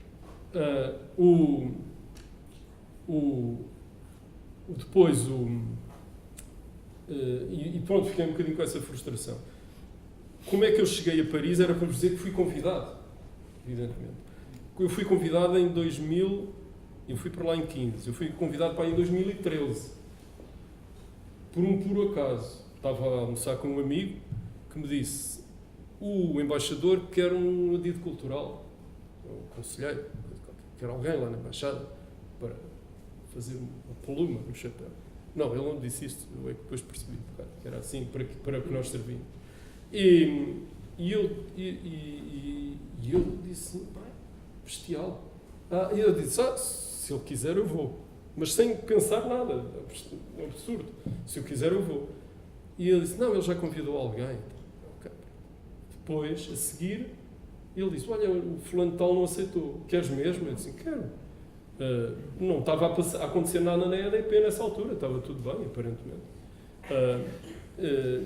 Havia já o projeto do MAT, talvez, do museu, falava-se, mas ainda era assim uma coisa vaga, já tinha visto uns esboços, já tinha achado aquilo tudo horrível, já tinha dito que onde é que estão as reservas, como é que entram as coisas, porque é que isto é tudo redondo, não sei. Redondo, não sei, bem, por aí fora. Mas não havia nada, não estava nada coisa. Só que o governo da época tinha extinto todos os cargos de conselheiros culturais, tinha acabado com os diretores do Camões, em todos os países, exceto nos países africanos, não, os países de expressão portuguesa, os CPLPs. Portanto, só havia Timor, Brasil, Angola, blá, blá, blá. E na Europa tinha acabado tudo. E, portanto, não podia ser. Mas, na altura, ainda tive uma ideia. Fui falar com uma senhora que é sobrinha do Mário de Cesarini e eu disse: bem, a única pessoa que eu conheço do mesmo partido do Ministro dos Negócios Estrangeiros é fulana de tal. vou lá falar com ela, até trato por tu e tudo, a gente conhece lá de casa do Mário, vou falar com ela. Foi simpaticíssima, dizia assim, o Paulo está na Colômbia, o Paulo está não sei onde. Oh, querida, mas eu acho maravilhoso, depois eu vou lá visitar-te e não sei o quê e tal. Foi lindo, foi maravilhoso, gostei muito, mas aquilo não deu nada. Mas eu percebi que também não podia dar nada, mas ela, porque não estava de facto no... Quando o ministro mudou, e no último orçamento do governo Passos Coelho, no último orçamento pré-eleitoral e tal, pré-eleitoral, abriram-se outra vez os lugares que tinham sido extintos. E foi essa oportunidade. Como o embaixador estava muito bem com o ministro, foi lá pedir ao ministro. E o ministro disse, claro, evidentemente. Ainda houve que lutar ali com duas assinaturas, mas depois lá passou. E o ministro, depois em Paris, pré-eleitoral ainda, acho eu, antes das eleições, que levaram à vitória do PSD, veio-me dizer, Pinheiranda e tal, não há nenhuma, nós não fazemos censura ideológica. Eu disse, sou ministro ideológica de maneira nenhuma, partidária, mas eu também não tenho partido nenhum, mas o empecilho era esse, era uma coisa assim. Bom, e abriu, eu cheguei lá, há 6 anos que não havia nenhum diretor do Camões, nem nenhum conselheiro cultural. Portanto, tudo era assegurado, em Berlim também não, em Madrid também não. Portanto, tudo era assegurado. Em Madrid, sim, porque o João de Mel saiu mais tarde, prolongou-se. Mas em Paris, a Fátima Ramos saiu e depois ia entrar a Margarida Gouveia, que estava em Bruxelas. E quando caiu o governo Sócrates, não sei o quê, não houve Margarida Gouveia, não houve mais nada. E, portanto, foi o deserto total durante 6 anos. 2 pobres colegas meus de literatura, não tem nada a ver com nada, são de literatura, com imenso que fazer. Uma ainda é diretora da Casa de Portugal, é que asseguravam, não se sabe bem o que era possível, o mínimo possível, os serviços mínimos. E, portanto, pronto, agora eu cheguei com esta situação. Entretanto, o secretário de Estado, Moraes Leitão, vendeu a sede do Camões, que era um sítio muito bonito, fora do centro, um bocadinho fora do coisa, onde tinha havido algumas exposições, uma exposição do José Pedro Croft, da Joana Vasconcelos, da Manuela Marques. Bom, tinha exposições regulares. Eu sei que a minha funcionária me diz, estou a falar no singular, que quando as pessoas batiam à porta, ela descia lá abaixo, abria a porta, esperava que a pessoa fechava a porta outra vez, espera se batessem outra vez à porta. Pronto. Isto tudo começou com o Eduardo Prado Coelho, com 9 funcionários, e acabou comigo com 2 funcionárias. Uma que trabalha mais próxima de mim e a outra que está a assegurar os cursos de português num edifício desqualificado do ponto de vista de qualidade visual e mesmo estética, visual e não sei o quê, num bairro também um bocadinho descentrado, mas não é muito grave, e sem condições para crescer. Não é? Portanto, o que é que eu acho o que é que eu tenho tentado fazer? Aí vem a tal exposição que eu fiz sem dinheiro. Só para dizer, é muito fácil trabalhar na literatura, porque há 3 bandeiras possíveis que nós manipulamos conforme os gostos. É o Fernando Pessoa, evidentemente, é o Lobo Antunes e é o Saramago. Portanto, e atrás disso vem tudo o que é bom e tudo o que é mau, mas os franceses têm esta peculiaridade, esta capacidade de fetichismo. Pronto, Portugal é a literatura, eles sabem o que é. Depois, há o cinema com o Oliveira e o Pedro Costa. O Pedro Costa não lhes liga nenhuma, recusa-se, por exemplo, a estrear lá o Cavalo de Dinheiro, não é? Mas eles adoram e ficam nervosos e perguntam se eu conheço e coisas assim, como se... Eu sim, eu conheço, era o meu colega na escola também. Bom, mas depois a arquitetura, que em termos... A arquitetura, para o que interessa, que é fazer exposições, é muito complicado. Mas para falar, a conferência, não sei o quê, a arquitetura também está a ganho, não é? Depois, há 2 campos que é muito fácil de trabalhar. Propriamente eu nem tenho que trabalhar, mas tenho só que ajudar, a fazer, que é a dança e o teatro, porque através de alguns personagens luso-ascendentes, não se pode dizer luso-descendentes, que os ficam ofendidos, luso-franceses, como o de Marcy Mota, ou Mota, que está no Teatro da Vida, ou pessoas que não têm lá um lugar, mas são muito queridos, como o Tiago Rodrigues, do Teatro Dona Maria, ou o Tiago Guedes, do Porto. O Tiago Guedes foi comissário este ano da Bienal de Lyon e teve uma coisa especial em Rennes, nos Assis, não sei de quê, da dança, em Rennes. E é fácil. E depois há lá pessoas implantadas, como a Marlene de Freitas, etc., que estão absolutamente dentro do meio. Eu só me estou a aproximar das artes visuais, porque são as mais difíceis de todas, não é? É muito complicado porque não há uma figura de representação. O Amadeu correu muito bem, mais ou menos. Ou seja, correu muito bem, mas o Amadeu atinge o nível universitário e é os historiadores de arte que podem, e agora, por acaso, tem sido recenseado e visto, livros novos têm saído sobre o cubismo, ou os alantours do cubismo, tem lá o Amadeu reproduzido assim, com coisas de página inteira, 2 e 3 imagens. Mas, estranhamente, esta exposição que está no Pompidou, que aliás é bastante má, tendo coisas inultrapassáveis, mas é um livro, estamos a folhear um livro do cubismo, daquela coisa que se ensinava na faculdade, foi como eu aprendi, agora é isto, agora é aquilo, depois é o Delaunay, portanto é muito mau isso, mas depois as obras são boas. Tendo como comissário um tipo que escreveu um texto no catálogo do Amadeu, no Grand Palais, não tem nenhuma obra do Amadeu, não tem a obra do Amadeu que eles têm, que por acaso não é bem cubista, assim, é aquele Dom Quixote, e, portanto, não sei, mas não tem, é estranho, mas podiam ter pedido emprestada, que eles têm lá não sei quantas obras emprestadas, portanto, também não percebo muito bem o que é. Mas eu sei que na história da negociação do Amadeu há uma coisa que também é muito importante para política cultural, perceberem. O diretor veio cá a Hidalgo, que é maire de Paris, por enquanto, e que tem a sua responsabilidade do Museu d'Art Moderne da Ville de Paris. E veio ela, o nosso atual Primeiro-Ministro ainda era Presidente da Câmara, mais o diretor, e tiveram uma reunião na Gulbenkian para decidir. Ele foi ver, não conhecia, se o Amadeu ia para o... Eu disse, acho um artista muito interessante, mas eu não tenho não tenho nenhuma obra dele na coleção, não me interessa estar a fazer uma exposição para promover um artista que não tenho nada lá, nem não sei o quê. Pronto, e não foi. E o ter sido no Grand Palais foi prejudicial, relativamente prejudicial, porque o Grand Palais agora tem uma exposição do Miró, depois tem uma exposição do não sei o quê, às vezes teve uma exposição do México paga pelo governo mexicano, e além disso, na altura tinha um bom diretor, e que agora está um bocadinho esquisito.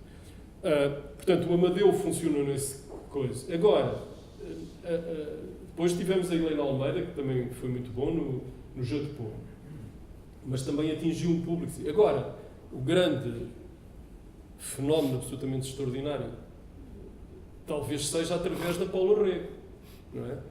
Paula Rego tem tido todas as críticas e até a Arte Press tem a capa com um pormenor de uma pintura da Paula Rego. Tem uma entrevista lá dentro. A entrevista não é grande coisa, mas a peça é o que interessa, não interessa nada, porque ninguém lê nada. Não é? É coisa, tem uns bonecos. Eu li porque me interessava ver, até porque a senhora, os franceses também são assim, a senhora falou comigo horas e eu não percebi para que era. Depois percebi que era por causa da entrevista. Como é que ela é, como é que ela foi, como é que ela faz, como é que foi a primeira vez que a viu, aliás também estávamos juntos, como é que a conheceu, como é que não sei o quê e tal. Depois da entrevista há lá perguntas que derivam dessa conversa que eu tive com ela. Ela escusou de ler qualquer coisa. Mas a Paula Rego é muito interessante e é absolutamente como é que é dizer? Incompatível com os franceses. Esta senhora que fez a exposição, a diretora Cécile de Bray, a diretora da Orangerie, e também não devia estar ali. Quer dizer, era conservadora no Pompidou e viu a exposição, já a conhecia vagamente, ela tinha tido uma exposição no Mayol, com a Escola de Londres, não sei o quê, disse ela, tinha visto aí pela primeira vez, e que era a única coisa interessante que lá estava. Depois teve a exposição na Gulbenkian em 12, bastante grande, e ela foi lá ver. Mas durante 15 anos, portanto 12 até agora, não passam 15 anos, desde a outra, que ela tentava fazer uma exposição da Paula Rego em França, em Paris. Ele estava num sítio qualquer e depois no Pompidou, e só quando chegou a diretora da Orangerie é que conseguiu fazer a exposição, porque o Pacman dizia que não lhe interessava nada, aquela artista que não ia lá levar ninguém, que não sabia o que era aquilo, não sei o que, não quis fazer nunca no Pompidou. E só quando ela chegou agora é que fez. E a exposição que ela fez é uma exposição, não é adocicada, não é um termo correto, é uma exposição do mais soft possível. Que ela teve que ligar, ela aliás diz isso permanentemente e no texto, ela teve que ligar à literatura, teve que ligar aos contos, teve que ligar à infância, teve que ligar às reproduções do Gustave Doré, está tudo bem, e do Daumier, às anedotas, às caricaturas, ou às ilustrações, ou David Hockney tu já viste a exposição. E a exposição ela mesma diz, a exposição que os franceses podiam ver e podiam assimilar naquele momento. E mesmo assim, quando nas críticas são todas ótimas e dizem esta artista que vem não se sabe de onde, esta artista que não se sabe o que é isto. Eu acho que os franceses ontologicamente não conseguem juntar aquela deriva portuguesa da Paula Rego, mais o nonsense sórdido e grotesco inglês que ela põe nas coisas. E a senhora que fez uma visita guiada, que eu fui lá, especial, que sabia tudo da Paula Rego, mas depois não conseguia perceber porque é que estava ali um porquinho mielheiro, o que era aquele cestinho, que é um cestinho de verga da ericeira. Ou seja, há ali uma data de coisas que lhes escapam e que eles não conseguem integrar. E o mais ridículo foi este fim de semana, toda a gente disse coisas ótimas, este fim de semana, não, anteontem, ou antes de anteontem, houve uma coisa sobre o feminismo da Paula Rego. Não é? A Ruth Rosengarten fez uma intervenção muito boa, extraordinária, mas foi tudo em inglês. Eles não devem ter percebido nada. Pronto, foi tudo em inglês e não com pronúncia americana, portanto ainda fica mais difícil. E disse, não, esta coisa de dizer que ela é feminista, isto é uma coisa muito complicada, está fora dos cânones todos. Os franceses, assim, está fora dos cânones todos, eles não sabem o que é que vão fazer com aquilo. Está fora dos cânones todos. Até com como é que se chama aquele escritor? Não é o Walter Ugumem, mas também tem assim um nome. Bom, um que tem uns escafandros e umas pessoas que vão ao fundo e um avô que fica com guelras, uma coisa assim. Eles alucinam com aquilo, não conseguem bem perceber como é que ele escreveu aquilo, como é que é possível. Eu não percebo mas isso é uma dúvida, como é que eles fizeram o surrealismo, se bem que aquilo também fosse uma doutrina e uma coisa cheia de manifestos e coisas, como é que se deve fazer? Os portugueses nunca fazem nada, como é que se deve fazer? Bom, como é que eu fiz isto sem dinheiro? Vou acabar, que já está toda a gente a olhar para o relógio, já estou cheio de fome. Mais 5 minutos.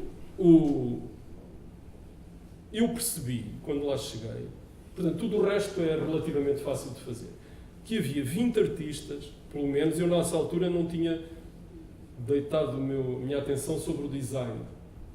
20 artistas que tinham galerias em Paris. Desde uns que não estão muito ativos, como o Julião Sarmento, tem 2 galerias, mas não tem feito nada, fez uma exposição na Gulbenkian, apesar de tudo. Até outros super ativos, como o Queiroz Jorge, como o Tropa, como a Leonor Antunes, etc.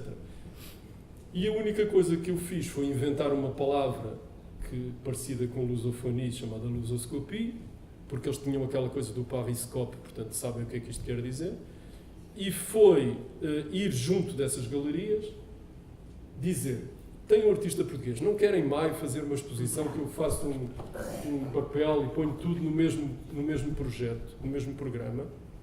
E assim aconteceram 9 exposições, 4 ou 5 das quais foram individuais, o Jorge Martins, o Rui Chaves, a Bela Silva, e um rapaz que é filho de uma portuguesa, mas tem um nome estrangeiro, pronto, está um bocadinho aqui por engano, tiveram individuais, e depois há uma série de coletivas que foram feitas e tal. E depois juntei outras coisas que eu faço, como voz, imagens, voix de voz, e via e voto, em francês é muito fácil fazer trocadilhos. Voix, imagens, porque era para falar de Portugal, era o Dia da Língua, o Miguel Magalhães da Gulbenkian disse, não queres fazer qualquer coisa sobre o Dia da Língua? Eu disse, vamos fazer uma coisa, pronto, eu fiz primeiro com livros publicados em português naquele ano sobre arte, este ano fiz sobre teatro e cinema e tradução, foi muito mais interessante do que o primeiro, sobre arte, porque se os livros estão em português, ninguém sabe do que é que estamos a falar, e no final, coisa que acontece muito e é muito dramático, no outro dia houve um colóquio sobre a Primeira Guerra Mundial feito na universidade. E começou em francês, quando eu cheguei a Gulbenkian, foi na Maison de la Recherche, lá na Sorbonne Nouvelle. Quando eu cheguei a Gulbenkian, que era no dia seguinte, estava tudo a falar em português uns com os outros, a dizer, Primeira Guerra Mundial, Portugal participou imenso e ninguém sabe, que pena. Bom, se estava tudo a falar em português, não valia a pena estarem a falar. Não é? Bom. E o segundo ano foi muito interessante, e para o ano vou fazer com arquitetura, portanto acho que também vai resultar bem. E foi assim que eu fiz isto. Claro que custou algum dinheiro, porque a INAPA deu-me o papel, que é um papel muito desadequado, disse-me a designer do objeto. A Caixa Geral de Depósitos está aqui, mas não fez nada, disse que distribuiu aos funcionários. Ninguém lá foi ver isto. E a Canelas, que é a senhora que faz os pastéis de nata, numa inauguração dos pastéis de nata, que são sempre bem-vindos. A Fidelidade pagou os seguros da Maria Beatriz e não sei o quê. E eu dei 1.500 euros porque para fazer isto tive que pedir à minha filha para fazer e, portanto, eu não ia para inventar o logotipo. Coitada que ela fez, acho que está bonito, mas é porque é a minha filha, não sei se está bem. E fez isto e eu não ia pagar do Orçamento de Estado, não é? Portanto, paguei do meu bolso, de vez em quando tenho que lhe dar dinheiro, porque os jovens têm muitas dificuldades hoje em dia, e disse assim, toma lá, pronto, faz isto, eu dou-te dinheiro. E assim foi. Paguei-lhe isto, como lhe paguei o site também, que ela fez, porque senão não arranjo ninguém que faça isto. No ano seguinte já não estive para isso. Dei-lhe dinheiro, mas não a pus a trabalhar, coitada que ela trabalhou imenso para isso. Portanto, estão a ver que isto é tudo um bocadinho ridículo, mas o Essa de Queiroz, quando foi lá cônsul, também já tinha explicado todas essas coisas, por lá e para cá. Este ano veio falar comigo um senhor do Salão do Imobiliário, que me disse, ouvi falar da lusoscopia e queria fazer o circuito e levar uns investidores e mais isto e mais aquilo. E pronto, eu agora estou muito esperançado que o senhor do Salão do Imobiliário me faça essa coisa. Mas houve aqui 2 momentos muito interessantes. O Rui Chaves, eu fui falar com um grande mecenas português de lá, que é o Filipe Mendes, que tem uma galeria de arte antiga, e disse-lhe, olha, eu falei com o Roquete e com o Pedro Aguiar Branco, que tem também uma loja de antiguidades, eles não se podem ver uns aos outros. Odeio-se, mas pronto. Eu sento-me, não consigo sentá-los à mesa todos, mas sento-me à mesa com todos. E o Filipe disse assim, eu não quero fazer aqui misturadas com as minhas antiguidades, eu queria só fazer um artista. Que é um artista que faz umas coisas em ferro, é muito engraçado, fez os meus, assim, pretas, assim, umas coisas que eu vi na Misericórdia do Porto, é o Rui Chaves. Isso mesmo, então. Pronto. Então eu lá os apresentei, ele fez uma exposição do Rui Chaves, o Rui Chaves obrigou a pintar tudo, a mudar tudo de sítio. O homem gastou um dinheirão, ainda mandou ver aquilo que é pesadão, e 2 grandes esculturas que hoje estão no Pompidou. Bom, foi lá a Catherine David, isto tem que ter um lobby, sempre uns lobbies, não é? Foi lá a Catherine David, tão bom que isto era que estivesse no coisa, não havia ninguém para pagar, e houve um doador anónimo, que foi o próprio galerista, que pagou o resto e os descontos que o Manuel Santos fez, e mais o Chaves e não sei o quê, e pronto, e aquilo está, hoje, está a EVS e está uma coisa. Esse galerista comprou o quadro e ofereceu ao Museu do Louvre. Foi o mesmo que ofereceu o quadro ao Museu do Louvre, e é o mesmo que está a lutar porque uma outra pessoa que não é ele oferece um quarto quadro, não, porque depois há mais dois, o Vieira Lusitano e o Vieira Portuense também lá têm. Portanto, há já 4 portugueses no Louvre e ele quer fazer uma salinha. Pronto. Pintura portuguesa é natural. Uma exposição muito importante em Paris. Sim, tem que ver. Foi a exposição do Jorge Martins, ainda no Palácio Galena, ainda no Palácio... Não foi, ele fez uma no Pompidou também, de design. Só que não há o problema... Empresariada pelo Manela e que era excesso. Mas o problema é que depois, no ano seguinte tinha que haver outra, e no ano seguinte tinha que haver outra. E o problema é que não há outra a seguir. Eu acho que, pronto, tem um bocado a ver com isso. E este ano eu fui fazer a mesma volta e cheguei lá onde dizia, eu conheço um artista que faz umas coisas coloridas muito fortes que eu vi numa viagem que fiz com o Jean de Loisy, que ele juntou aí umas pessoas e faz assim uns riscos às cores e não sei o quê. Assim, chama-se José Loureiro, conheço muito bem, sou amigo dele, e eu apresento. E ele fez uma exposição do José Loureiro, e o José Loureiro vai ter uma exposição num museu, não será um museu em Paris, mas é algures, e fartou-se de vender José Loureiros. Esta é a minha pequena contribuição para isto, mas é uma coisa um bocadinho de não ter. Depois, não há tempo, eu não tenho tempo, eu tenho só uma pessoa a trabalhar comigo, eu não tenho tempo para. Depois, sou um bocado desorganizado, como vocês já perceberam, falo demais nas reuniões que tenho com as pessoas, como vocês já perceberam, e não me concentro muito no coisa. Mas eu tinha que ir aos sítios, falar com as pessoas. Eu posso ir falar com o diretor da Caixa Geral de Depósitos e depois com o diretor disto e o diretor daquilo, ou diretores dos museus, mas eu não tenho mandato, eu não sei bem o que é que lhes vou dizer, vou-lhes oferecer o quê, se não tenho umas hierarquias. Só para terminar, desculpem lá, em 2021, o jovem presidente francês convidou o nosso veterano primeiro-ministro para fazer uma coisa chamada Saison Croisée em Paris. Em Paris não, em França. Que é qualquer coisa que junta portugueses em França e franceses vêm para Portugal, uma coisa qualquer. E a embaixada francesa, em setembro, fez um non-papier, eu aprendi que é muito bonito, fez um non-papier, que nos chegou às mãos, ao qual eu respondi com outro non-papier, com um projeto assim já também prolixo e megalómano, não é? E parece que a Saison já passou para 22 porque Portugal ainda não decidiu o que é que vai, quando responde, quando é que não responde, quando é que deixa de responder. Assim. Por outro lado, em 20 vai haver uma coisa que é um festival de História da Arte em Fontainebleau, que se não foram lá, que é um palácio muito bonito, que é que todos os anos convidam um país e este tal Filipe Mendes, que conhece toda a gente na École do Louvre e a Nechay, não sei o quê, conseguiu que fosse Portugal, mas agora é preciso arranjar dinheiro para que possa ser Portugal, não é? São para 500 mil euros para fazer o Festival de História da Arte.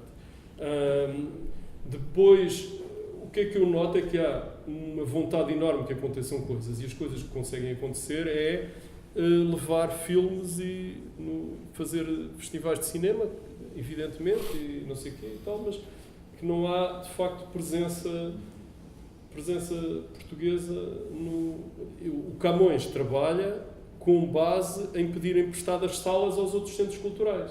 Eu vou às reuniões com os meus colegas e o polaco, está lá um rapazinho polaco que diz assim, desculpem, eu não veio o meu... É sobre cinema, não é? Eles fazem cinema, jazz, literatura e uma coisa genérica. O do cinema às vezes diz, eu sou do teatro, o meu colega do cinema não pôde vir, não é? Porque os húngaros são 14, não sei se estão a trabalhar para o Soros, para o Orbán, mas são 14 lá no palácio deles, não é? E ele diz, felizmente ainda foi comprado no tempo soviético, diz-me o diretor. Felizmente, se fosse agora assim. E nós vendemos o nosso... Eu passei um filme do Trabulo sobre os Chaves. Pedi à senhora do Goethe, Chaves, Goethe, assim, ela até conhecia assim. Pronto, não é? Portanto, estás a ver. É assim uma coisa, o jazz, o Rodrigo Amado, foi nos checos ou nos húngaros, já não sei, não foi nos húngaros. Pronto, e é assim uma coisa de...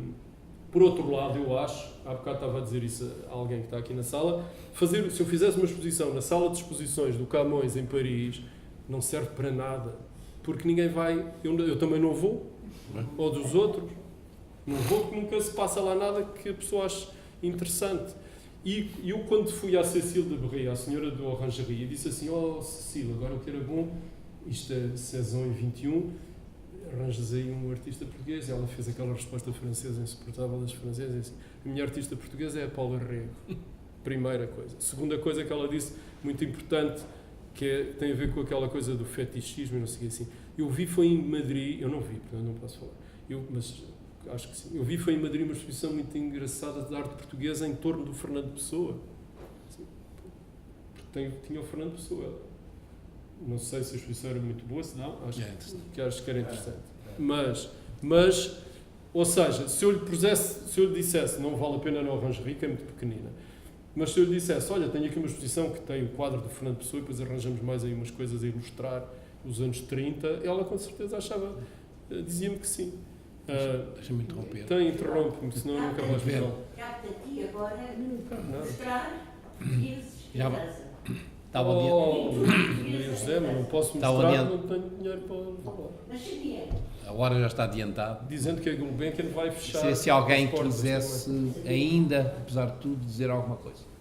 Alguma nota, alguma referência. Desculpa, não para estabelecer um devias grande ter diálogo. dito, Não, devia mas ter posto aqui eu estava as tão coisas. entusiasmado a ouvir-te que não... Eu não faço nenhuma pergunta, é só uma observação. É que penso que esta intervenção, que eu gostei imenso, por razões também pessoais, revela uma coisa que às vezes não é compreendida, que é a extrema coerência da política cultural portuguesa.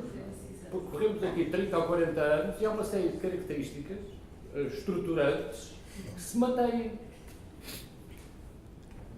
Não, eu ainda podia contar uma outra história, mas eu vou contar porque é uma homenagem, não, desculpa, é uma homenagem aos portugueses que vivem em França e que nós olhamos com grande sobranceria e... Não, alguma sim, porque tens um mundo associativo do fado e não sei o quê, dos danças folclóricas, etc, de uma grande candura, mas também todos cheios de intrigas entre eles e tal, não interessa, porque uns são do Minho, os outros são de Trás-os-Montes, há assim umas coisas assim desse género. E tens uma dedicação absoluta deles a uma memória de um país que já não existe. Eles são muito mais reacionários quando vêm para Portugal do que os portugueses cá estão. Quando chegam à aldeia já estão os costumes todos mudados, eles ainda não sabem bem porque é que aquelas pessoas andam assim. Mas, mais um exemplo de política cultural portuguesa. Quando eu cheguei, lá o Jornal da Terra, que é o Luz ao Jornal, entrevistou-me. O que é que você vem fazer? Assim, olha, há uma coisa que eu acho muito importante. Vem a minha veia da história, da outra história, que é, em 2018 é o centenário da Primeira Guerra Mundial. Achava que devia haver uma exposição em torno desse aspecto, até porque a arte... O Cone Frei tinha-me falado que ele, o Paixão e os amigos, Vasconcelos e não sei o quê, tinham uma ideia de fazer uma coisa chamada cerco. E eu disse, mas eles vão conseguir acabar os desenhos e tal? Não, assim, estamos a trabalhar todos imenso. Ok, então, mas em Toulon, porque há lá uma base militar. Não, mas o que era giro era fazer lá em cima, no norte, não sei o quê. E tentei fazer isso, mas era tudo impossível. E disse cá ao secretário de Estado, disse assim, fulano tal, que a gente conhece bem. Então, isso há uns generais aí que estão a tratar disso, há uma comissão. Assim, okay, 9 de janeiro de 2018, avançada. Sabes o que é uma avançada? Coisa militar. Não, mas faz avançada, ia lá o Presidente e o Primeiro-Ministro no dia 9 de abril. E vai uma avançada, que é os assessores diplomáticos todos, os vários assessores de segurança, ver onde é que eles vão, onde é que eles fazem xixi, isto é literal, onde é que se sentam, onde é que se deitam, onde é que comem, onde é que descansam. E ele disse assim, Paulo Pinheirano, agora é que era a altura de fazeres aquela exposição que tu estavas a pensar, que tinhas falado. E eu fiz entre 9 de janeiro, é o milagre de Tancos, entre 9 de janeiro e 9 de abril fiz uma exposição no Museu de Belas Artes da Arras, com o Adriano Sousa Lopes, inevitável, com o Alexandre Cone Frei, que anda sempre a fazer desenhos, e estava na altura a fazer desenhos da Primeira Guerra Mundial, muito bonitos, e com o Daniel Barroca, que tinha uma coisa sobre Verdun, e disse, temos de ter aqui uma coisa aos franceses, pus lá o vídeo do Verdun. Para isso foi preciso fazer, num claustro lindíssimo, numa sala do capítulo lindíssima do século XVIII, umas paredes e umas luzes, não é? Portanto, uns apresentadores, não lembro dos nomes. E tal, e uma coisa de luz. Por um acaso de sorte, um milagre, do Saint Vaast, que é o santo lá daquele museu, daquele mosteiro, eu conhecia o tipo que fazia as coisas para lá. Conhecia. É amigo de um amigo meu. E ele disse, eu faço isso de graça, mas é preciso construir. E era tudo, 11 coisas de 2,5 metros de altura por 3 metros, eram só 17 mil euros. E nem em Portugal se conseguia assim uma coisa, que ele reduziu os preços. E assim, esquece, não há exposição. Bom, está bem, ok. Depois os gajos de diplomata lá disse, pediu e tal, os franceses pagaram 80%. Também os do museu vão ficar com aquilo, portanto. Mas pagou a Mission de Centenaire 80%. Perfeito. E agora faltavam pagar, não é isso, 80%, assim, 3.600 euros. Assim, só falta pagar 3.600 euros. Assim, esquece, não há 3.600 euros. Ele disse ao Carlos, o Carlos é meu colega, não há exposição, mas eu queria que não houvesse exposição. E ele disse, temos que pedir aos imigrantes. Fomos pedir ao Sr. Valdemar Francisco, que é comendador, e que fez uma escultura que responde à escultura dos chafes dos imigrantes, que eles odeiam, não é? Aliás, já a deitaram abaixo uma vez, que é uma escultura que tem umas mãos esta tem umas mãos e uns livros, e portanto é o esforço dos imigrantes, e que foi inaugurada também pelo Marcelo naquela altura, ou no ano anterior. E o Sr. Valdemar Francisco diz assim, doutor, mas só quer 3.600 euros. Eu assim, sim, mas olha, se me imprimisse a tela, que estão 3 metros, não sei o quê. Eu tenho um amigo em Torres Novas que faz isso, mas depois como é que vem para cá? Vem no Mário Martins, traz no caminhão. E o Mário Martins trouxe no caminhão. Mas eu não contei isto à Maria da Graça. Eu disse assim, isto é preciso um catálogo. O catálogo foi feito no Ministério da Defesa. É um catálogo que eu tenho uma vergonha. Desapareceram as coisas, eu só tenho um exemplar, não vou mostrar a ninguém. Por um designer que eu disse, nós vamos ao Museu Militar, mas encontramos talvez no Casa Nova, eu estou com isso, no Casa Nova ou ali, eu até disse, não ia à Bica dos Sapatos, eu já dava muitas saudades, porque ele não sabia quem era o rapaz. No caso, mas onde é que é? É do outro lado da coisa, você atravessa para o outro lado, eu não sabia, não conhecia nada daquilo, nunca tinha lá ido. E eu disse, isso é muito barato, que nós imprimimos isso aqui no Ministério da Defesa. Assim, porquê? Porque tem impressoras, e o designer disse, eu disse-lhes que não podia ser, porque aquilo tinha que ser tudo em digital, não digital, eu expliquei-lhes que tinha que ser numa coisa assim, esse ainda conseguiu. E depois, e eu pedi à Maria da Graça, disse, olha, 5 fotografias do Cone Frei, não se importa tem lá o logotipo, não se importa de oferecer, portanto, tirar as fotografias e oferecer as fotografias. E ela disse que sim, evidentemente que ela disse que sim. Eu usava isso como um grande bandeira, assim. Olha lá, e aquela senhora que te pagou as fotografias não podia pagar também as molduras? Não pode ser. Pronto, eu disse não, e lá consegui, alguém me disse que era um senhor de Aveiro que fazia umas molduras muito baratas, e o senhor de Aveiro, eles lá pagaram pelas molduras. Porque as molduras do Adriano Sousa Lopes, do Museu do Exército, eu nunca me atreveria a ir ao Chiado nem à Gulbenkian pedir, estavam com as molduras todas riscadas e eles achavam que estavam bem assim. Eu disse, não pode ser e tal. Foram todas no caminhão do Sr. Mário Martins. Não é? Pronto, isto são as desgraças. A vantagem é que eles adoram-nos. E quando dizemos que somos portugueses e que somos de Lisboa ou do Porto, gostam imenso de nós, já não nos confundem só com o Algarve. A cultura portuguesa tem uma visibilidade enorme ali. É preciso uns truques. A Alexandra Lucas Coelho, apresentei o livro dela, ninguém sabe que é a Alexandra Lucas Coelho, ninguém sabia quem era, pedi à Maria de Medeiros para ir ler. Portanto, tivemos 200 pessoas que estavam lá a ver a Maria de Medeiros. No ano seguinte foi o José Eduardo Agualusa, que é mais conhecido, o Jacques Bonafé, que é um dos grandes atores franceses, e do Tiago Rodrigues. As pessoas foram ouvir o Jacques Bonafé. Fernando Pessoa, pronto, já não era preciso, se bem que eu tivesse usado os mesmos argumentos em termos de coisa. É preciso umas coisas assim, fazer assim, mas a coerência da cultura da coisa é verdade. E principalmente, eu não sei bem agora se o Instituto Camões, a que ministério devia estar associado, não é? Não faço ideia. Todos os institutos estão associados a Ministérios dos Negócios Estrangeiros, mas pronto, desculpem ser tanto tempo. Obrigado, João. Mas espero que não tenha acabado em mau onda.